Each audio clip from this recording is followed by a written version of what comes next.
Cipher case میں عدالت نے بالکل درست فیصلہ دیا ہے۔ اس سے سفارتکاری کو تقویت ملی۔ نون لیگ رہنما خرم دستگیر کی بول کے پروگرام میں سے نہیں چلے گا میں بات چیت۔ کہا کہ پی ٹی آئی اپنے مقاصد کے حصول کے لیے تشدد پر یقین رکھتی ہے۔ محمود مولوی نے کہا کہ عدالتی کیسز سوشل میڈیا پر نہیں جیتے جا سکتے۔ پی ٹی آئی وکلا کیس ٹھیک طریقے سے نہیں لڑ سکے۔ امریکہ جیسے ملک سے تعلقات خراب کرنے میں ہمارا ہی نقصان ہے۔ ہمیں اپنے ملک کا مفاد پہلے دیکھنا ہوگا۔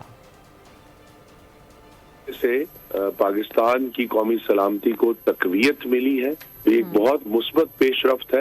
اس سے ہماری سفارتکاری کو بھی تقویت ملی ہے۔ یہ ایک ایسی جماعت تھی جس نے 2014 میں بھی اور پھر 2022 میں اور 23 میں اپنے عمل سے ثابت کیا ہے کہ یہ تشدد پر یقین رکھتے ہیں اور اپنے سیاسی مقاصد کے لیے تشدد کو استعمال کرتے ہیں۔ اگر یہ سمجھیں گے کہ قانونی فیصلے واٹس ایپ اور فیس بک اور ٹویٹر کے اوپر وہ کنٹرول کریں گے تو یہ میرے خیال سے اس ملک کے لیے اچھا نہیں ہے۔ میں کہوں گا کہ they could not defend their case۔ امریکہ سے تعلقات خراب کر کے ہمیں نقصان ہے اس ملک کو یا فائدہ ہے، اور دیکھا جائے کہ ہمیں نقصان ہے، ہمیں یہ دیکھنا ہے ہمارے ملک کے ہمیں کیا سوٹ کرتا ہے۔